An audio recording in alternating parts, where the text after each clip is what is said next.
По однос на тоа што треба да се преземе за да се напреди состојбата, значи препораките на Светската здравствена организација се јасни дека примарната здравствена заштита треба да биде достапна до секого во местото каде што живее и во времето кога му е потребно.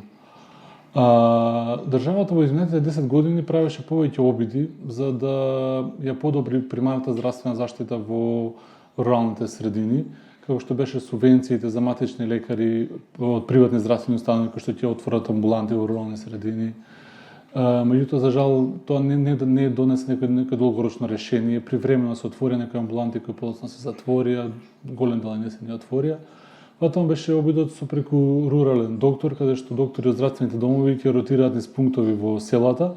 Меѓутоа, податокот кажува дека во 2018 година имало само 25 рурални доктори, што воопшто не е доволно да се покријат сите села во Македонија каде што нема матичен лекар. Така да во многу пунктови овој рурални доктори доаѓаат еднаш неделно или дури еднаш месечно или поретко, така да луѓето не можат да се обратат до нив во моментот кога имаат потреба, во моментот кога се болни или кога реално имаат потреба. Така да битно е да се зајакнат пред се здравствените домови, бидејќи праксата покажа дека матичните лекари кои што се приватни здравствени установи потешко да се натераат да работат во рурални средини, ниту со стимулации, ниту со финансиски стимулации. Така да подобро е препорачуваме да се зајакнат здравствените домови со повеќе кадар пред се, општи доктори, меѓутоа и специјалисти, дали тоа гинеколози, други специјалисти од интерна медицина, ортопедија, педиатрија и слично, со повеќе кадар и специјализации кои што овие доктори би ротирале почесто во овие рурални пунктови. И општите доктори, меѓутоа по потреба и специјалисти, особено во поголемите рурални средини. Меѓутоа исто така многу е важно овие пунктови да бидат соодветно опремени и да имаат соодветна диагностичка опрема, да не се сведе само на обичен лекарски преглед, туку во зависност од руралната средина, да се опремат со ЕКГ апарати, со ехо апарати, да има основни услови за лабораториски анализи и слично, со што би се подобрил пристапот и до примарната здравствена заштита, меѓутоа ете во одредени средини па и до специјалистичката здравствена заштита и до гинеколошката здравствена заштита.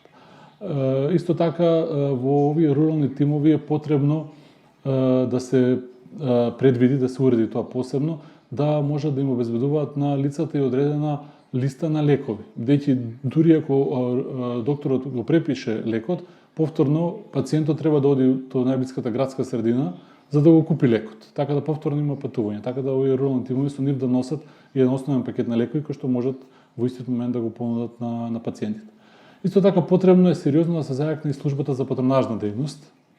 Патронажните сестри исто така се во недоволен број, да се зголеми нивниот број, да се едуцираат дополнително и да се обезбедат возила и друга потребна опрема, медицинска опрема што им е потребна, за да можат да ги редовно да ги посетуваат жителите во руралните средини, како мајките и децата, што е нивна првична задача. Меѓутоа, бидејќи се поливалентна патронажна служба, да ги посетуваат и старите лица и лицата со хронични болести со цел навремено да ја следат нивната состојба и доколку има потреба да им укажат да се обратат кај доктор за понатамошна здравствена заштита.